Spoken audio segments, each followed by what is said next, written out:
Hey there, everyone, wherever you are, whatever social media channel you're joining us from, or if you're watching on a replay, you're in the right place. This is Between Us Navigating Together. I'm Lisa Duerre, and I'm here with the wonderful Dr. Catherine Sayo, and we're here to talk to you about lipedema and the intersection of work or caregiving and all that it is, all that shows up in our lives as patients with lipedema and full-time somethings. We're here today to just shine a light on that. And Dr. Catherine Sayo, I'm so glad you're here. Thanks, Lisa. It's great to be here. Whoop, Please whoop. let us know where you're coming in from and just feel free to put your name and your location in the chat. I'm from Boston, still here. Mm. And I just want to say welcome. Lisa and I have been exploring what started out as long conversations between the two of us have expanded and are now going global because one of the issues that Lisa and I started to chat about a couple of years ago is the impact for those of us who have careers that are in the workplace and not just in our remote locations. Let me say that in a different way. With the pandemic, most of us were working remote, but a lot of us do both. I'm a professor. I've been in front of a classroom for years. Before I was a professor, I was in corporate America. I was in front of large business audiences for years. And so that was one of the discussions about how do we manage? What do we do? Lisa, how do you manage? What do you do? Yeah, Catherine, I'm really glad we're having this conversation because I've heard people say so many times, having lipedema is like a full time job. And then it's like, okay, so we would talk about, okay, well, if you have a full time job and you have lipedema, that's two full time jobs.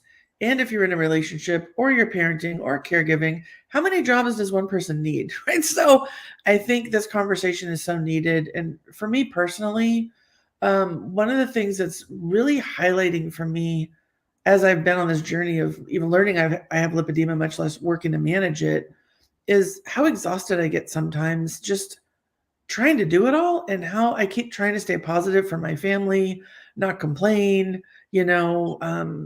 and it's exhausting some days. And so I think this conversation is needed. And I really do believe that we are onto something and bringing the voices in because this isn't just about you and me. That's why we call it Between Us. This is about the lipedema community. And I see Marilee is here from the Pacific Northwest and Cheryl's here from Wisconsin. We are so glad you're here. We love connecting with you and we want your voices in the conversation. So I'll answer the question that Catherine asked me and I'll let you all chime in. How do you manage the full time job of lipedema with whatever is full time in your life? Um, Catherine, the thing that I've been really reflecting on lately is how much I did and I didn't know I had lipedema and how tired I was back then. I built our consulting firm around banishing burnout, eradicating burnout because I had burnt out. And I knew I learned a lot in the process and I wanted to help other people. And I'm realizing there's days with lipedema that I could easily, if I don't take care of myself, burn out even faster than ever before. What are your thoughts on burnout and lipedema and the full time of it all? I'm a type A personality. If people don't know what that is, that means go, go, go, go, go, go, go, go, go, go, go, go, go, and then go some more. Mm-hmm. And so, when you talk about burnout, when you talk about lipedema, when you talk about what it takes to have the equivalency of 3 or 4 full-time jobs going all at the same time, it's like not the way it's supposed to be. And I have to say that wasn't even my lipedema that did whoa. I mean, like big whoa, you're not going any further. It was the trip I took to South Carolina a year and a half ago where my lymphatic system broke. It's as simple as I can say it. My lymphatic system broke. I had trouble breathing. They had me in the emergency room within hours. It was a really tough situation. And I finally got, I hope you don't have to do this. Whoever's listening to me, take it from me. You don't want to do it this way. But it finally took the realization that if I didn't manage and do self-care gently the way I tell everyone else to do it, I was going to not be here anymore. Seriously. I'm not kidding. It was a really serious, either learn this lesson or die. That's pretty much what it said. And it's so interesting because I couldn't make the decision. The thing about it is, it's like when you look at the pros and cons. Anyway, dying wasn't the best option. So here I am, and I've had to do so many things differently.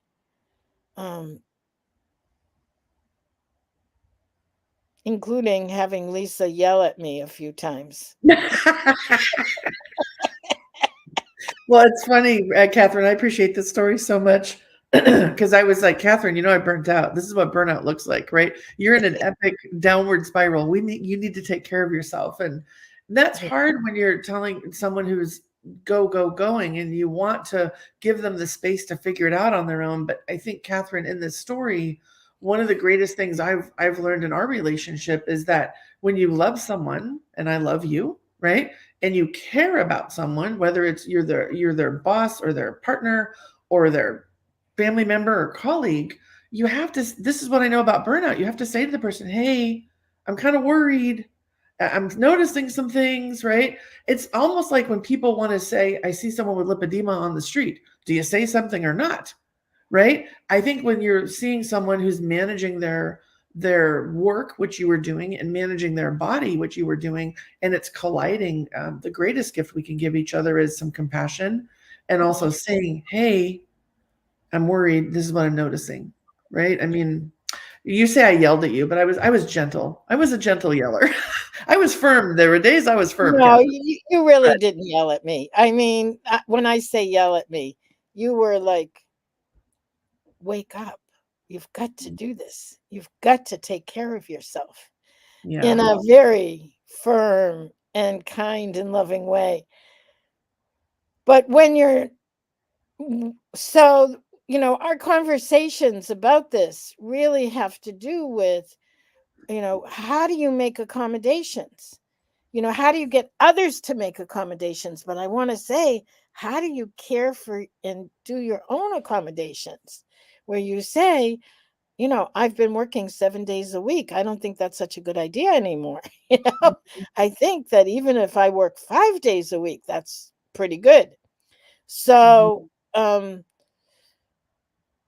think the reason that, we're delving into this is that ultimately the very first place that it needs to happen is within each and every one of us.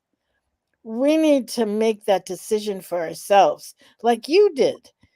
I mean, your story is amazing that you were able to see that you were the one that needed to make the decision for self-care, even before you knew it was lipedema. Yeah. The thing that I really have trouble with this word self-care. I don't know if anyone else does. Self-care to me is like bubble baths and massages, right?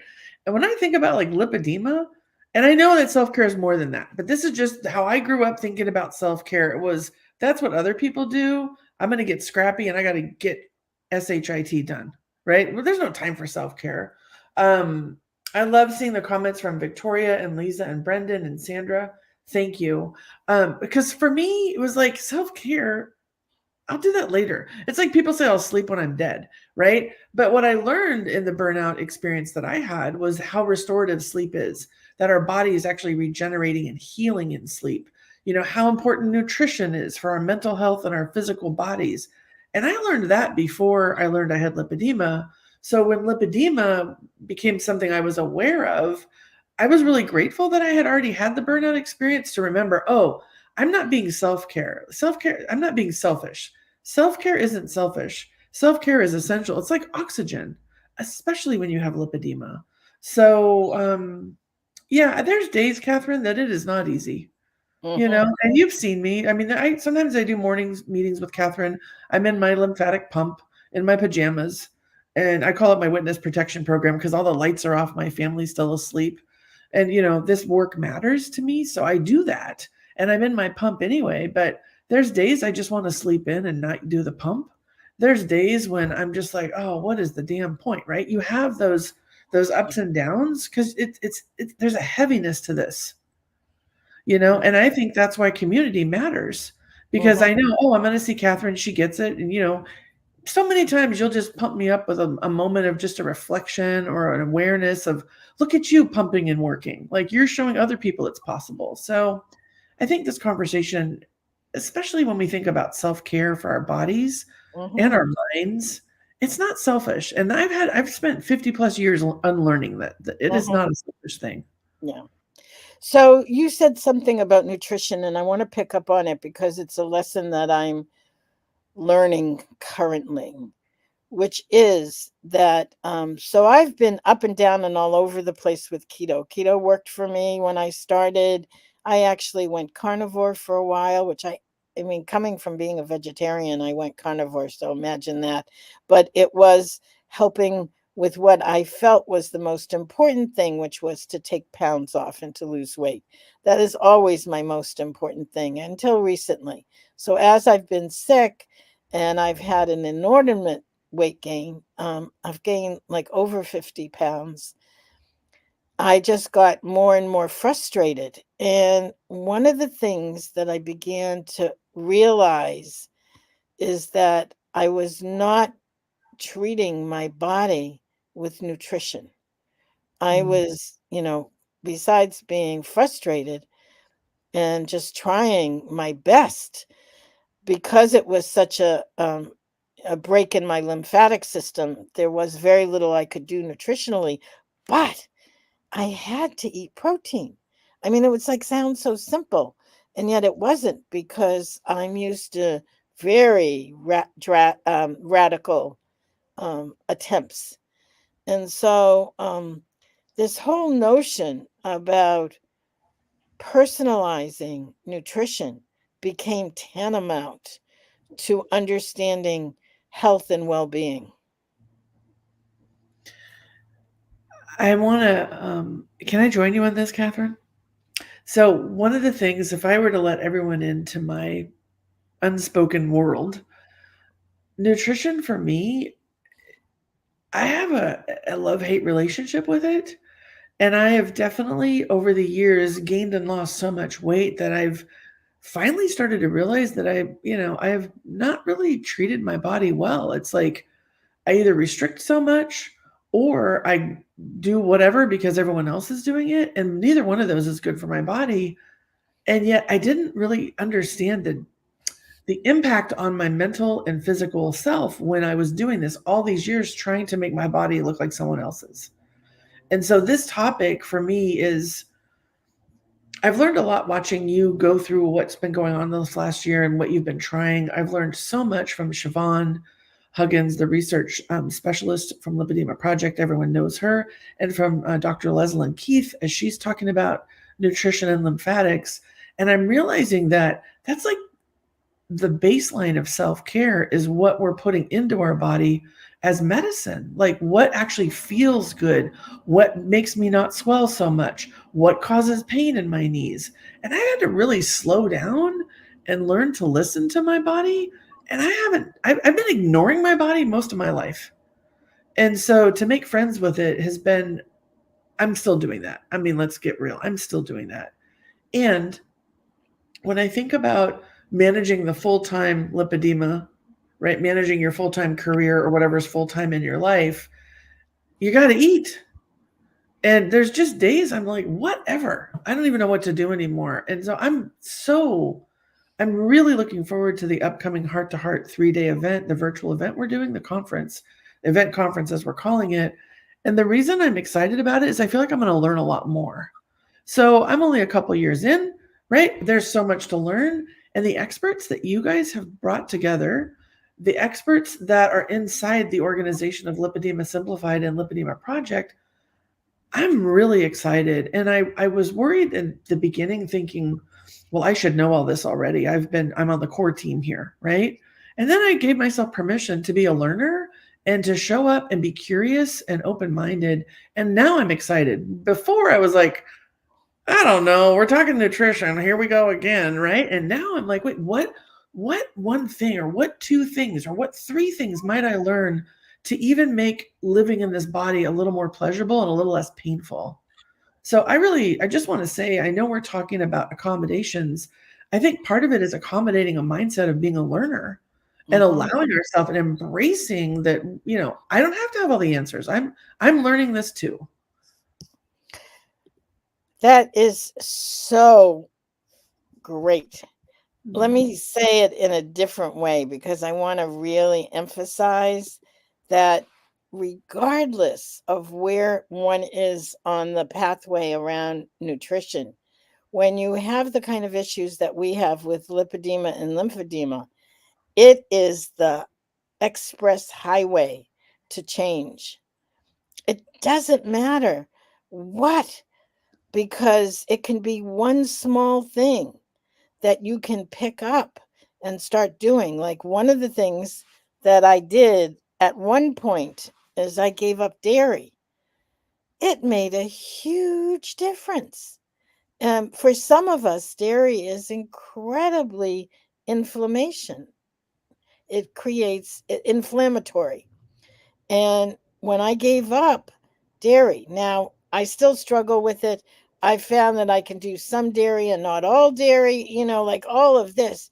But there was a time when, I was eating dairy morning, noon, and night. I love any kind of cheese, milk products, yogurt, you name it. And which is fine. It's, it's basically very healthy for some.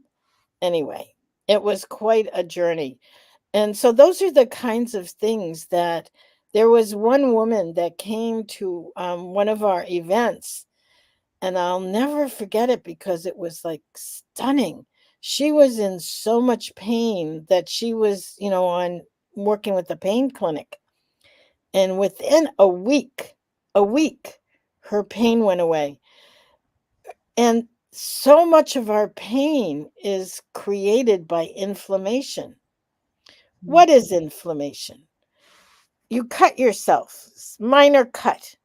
What happens around the cut? It gets red, it gets hot, and it gets a little bit swollen. Those are cytokines. You don't need to know what particularly, but what they are is molecules that are healing. They're trying to heal. And so that inflammation, it's red, it's hot, it's swelling. It's all the things that are not good for us. And so the kinds of things that create inflammation are different for each of us. Some people can eat carbs. I can't. I eat any kind of high carbs and forget it. I'm in pain. I'm like, I can't walk as well. All those things. So Marilee says she's dairy intolerant and nuts also. We talk a lot about citizen science. N equals 1 is that you have to be your own laboratory. You have to know what works for you. The other thing is you have to hydrate a lot. And have fun with it, right? It was so interesting when I was in Potsdam at the Lipedema World Congress, and I was with Siobhan, and we were in the pool in the morning because we know how much water helps our bodies. And I just started asking her questions about nutrition and citizen science. And she said, Lisa, you don't have to do everything all at once, because that's me. I'm all in. I'm going to do it all, right? She's like, what if you just swap one thing and then you're your own laboratory? And I was so It just felt like a weight off my shoulders that I didn't have to go full on keto. Because, well, listen, when I first figured out it was lipedema, I went and ordered Factor and just started ordering keto meals because I didn't know what to cook. I was like, okay, fine, right? Well, that didn't work because I didn't know what I was doing, right? But she said, try one thing. And she goes, what's one thing you know you don't feel good when you eat, but you love? And I said, well, I love my Greek yogurt. She said, there's coconut yogurt. She goes, what if you just went home and you swapped that and just see? So I went home and did it. And I'm like, oh, and then I swapped another thing and I paid attention. And then I swapped another thing. And so that's why I'm so excited to see like what other swaps there might be out there. And what I've noticed is like the gal you talked about, when I made that swap, the pain definitely went away, lessened. The pain lessened almost immediately. It was like overnight for me. And so I've realized that part of my self-care is simply paying attention to what's causing that and then shifting just slightly and almost gamifying it. Mhm, It's like I check my steps and I also check my pain levels. So I mhm. think when we think about this full time, right, one of the things is like people trying to prepare meals for themselves and their family feels like a full-time job to some of us, right? So I'm really looking forward to the 3-day event conference, and Yes. I hope that people will join us because, well, I know they're going to join us, but you're invited to join us, right? It's an interactive experience where we learn with each other and from each other with the experts. So I'm really glad we're doing that, Catherine. Also, we have an early bird special that's been running, and it was supposed to close yesterday, and we decided to keep it open for a few more days. So, if you're interested, sign up right away because it's going to be the prices goes up the closer you get to a conference. I never know why they do this. I mean, it works somehow, but it's very traditional that as you get closer to the conference, it goes up to the regular price. The regular price is 397. If you get it now, it's 147. We went down quite a bit, but Yeah. it's about to go up again. So do register if it's something that you think you want. I want to say one other thing because I ended up going on a whole trajectory this morning early before I have early meetings on Monday morning with staff. So I was on with staff for quite a while, and before then I went on a trajectory with food addiction. Um, a dear friend of mine um, is having a retreat conference, whatever. And so it got me thinking about my own process with food addiction. So, what is food addiction? Food addiction is frankenfood that we become very um, addicted to. Like, what's frankenfood? You know, low fat is what most of our healthcare system thinks high fat is bad for you and low fat is good for you. So what they did is they took the fat out of food, but because they took the fat out of food, this is processed foods. Because they took the fat out of food, it didn't taste good. So they had to make it taste better. So they put in sugar. But in order to maintain shelf life, they put in salt. And in order to make it cheap, they put in um, corn syrup and different variations of chemicals. And so we get addicted to it. We get addicted to it. And, I can't say we get addicted to it because of any other reason except it tastes good. It relieves it upticks the dopamine in our brains so that it's a feel good. It's like any addictive process. Well, there's a lot more work these days on understanding it. And it's something that I want to bring up because I myself have struggled with it for many, many years and have had it um, in abeyance. They talk about you put the tiger in the cage because gets easier and easier, but it also gets harder and harder because as we let go of certain foods, it's like what do we do? Well, whole healthy food tastes better than anything else. And it is so kind and generous to our bodies. I don't know how I got into that riff. I did. I spent an hour this morning. There was this wonderful couple that I did workshops with a number of years ago. And they retired. We're all old now. They retired, and the gentleman, and he was a gentleman in every sense of the word, passed away a few months ago. He was in his 80s, so we're all old. Not, I mean, my generation, we're all old, not you guys. So thank God you're listening. Now, if I could have done this when I was in my 40s or 50s, oh my God, it would have been amazing. Lisa, Mhm. um, this whole thing about food and compulsion and craving, one of the things that we work with is how to intervene on that. Now, you've been able to manage things over the past number of months. How are you doing it? I want to acknowledge that you were talking about someone that you lost. So I just want to say I'm sorry that I never know what to say when you say something like that, but I want to acknowledge. I don't want to skip over it, Catherine. So Yeah. I'm glad you had your morning, and I'm glad we could honor his legacy in the conversation and what you're doing. So to answer your question, how do I do it? I think I don't have it all figured out. I've definitely, if something doesn't hurt, I eat it more often. I learned, I was following every TikTok and Instagram thing with celery juice and everything in between. And I finally learned that I have a latex allergy. So all the carrots and all the celery juicing I was doing was actually inflaming my body. My body didn't like that. And I couldn't wrap my head around that for a long time. And then I was like, oh my gosh, I have to stop listening to like one person's answer, and I need to start looking across all the things. And so in talking with Siobhan and then looking at the lineup for the conference, that's why I'm excited, because people are coming at it from different angles so I can decide what's right for me. So short term, what I did is I thought, well, let's get rid of gluten. People talk about gluten all the time. So, okay.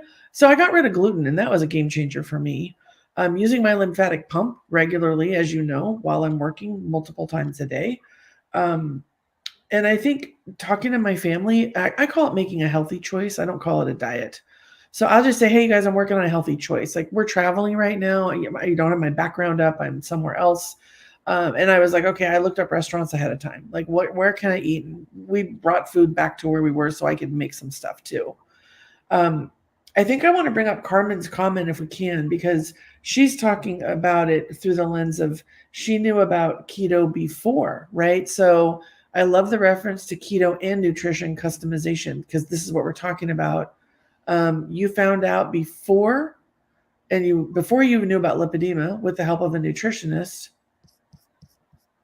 I've seen a huge struggle in understanding the customization of food for my body. Salt, yes. Okay, Catherine, I'd love for you to just chime in with Carmen, because she's basically saying, talk to me about salt and what does it mean to customize for myself? Like, let's honor her question.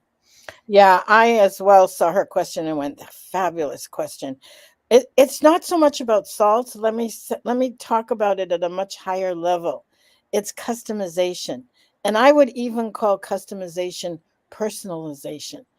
It's like your own body, listening to your own body.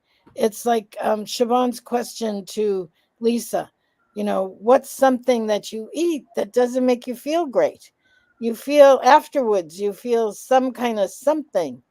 For the longest time, I would eat cheese and I just would get so congested because it's mucus producing. And I knew it, but I didn't want to let it go. So, we're attached to what we're attached to. So the same thing for you, Carmen, around salt. Notice, does it make you feel swollen? Do you feel puffy? Do you feel bloated? Salt can be good in some situations and not so good in others. And so you have to, we talk about citizen science a lot, where you as a citizen, become the scientific researcher with your own body, which is just observing. what works, what doesn't work. Yeah, so Miralee says carrots and celery are high in oxalates. Their oxalates are neurotoxins and create numerous systems throughout the body. Not systems, but symptoms throughout the body. I think that's what you meant, Miralee. Let me say that everything protects itself. Like we protect ourselves, we have an autonomic central nervous system that is geared towards fight or flight or flee or fawn or all. We have this thing that if you have a response to something, that's protective. So do plants. And plants actually give off oxalates in order to protect themselves from being eaten. Isn't that weird? It's fabulous. It's fascinating to me. And I mean, I had a direct experience with it with nightshades. There are vegetables called nightshades, and I happen to love nightshades. And it was a period in when I was especially eating clean. I tend to do better when, I'm not as rigid. And there are times when I'm really super duper clean. And I went out for dinner and ate eggplant, which is a nightshade, with tomato sauce, which is a nightshade, with onions, which is a nightshade, with hot pepper, which is a nightshade. And I got sick, but it's like beginning to notice those things. Yeah. So one thing I want to comment on this is that this is exactly why I love that we have these conversations, because look at what's happening in the chat. We're actually learning from each other and sharing our stories. And so I want to say, for Sandra, she was talking about liver sodium. I think is lower sodium than some people do. Have to figure out how much you can tolerate. Yep. And then Michelle was saying some things work for others and not for some. And one of the things I think that I just want to, as we're wrapping up today, is to remind all of us, between us, navigating lipedema together. We're learning with and from each other.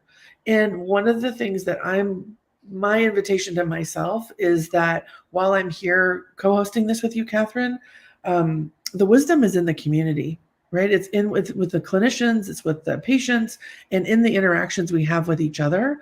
I used to think you have to have all the answers before you could get up and talk about something. And I've given myself permission to stay curious and open. And I think that is how I've been navigating lipedema, is I'm staying curious and not like fixed, like it has to be this way. There are days when I am fixed and frustrated and I have my, meltdowns. But in general, I think the reason I've been able to navigate this and learn so much is staying open.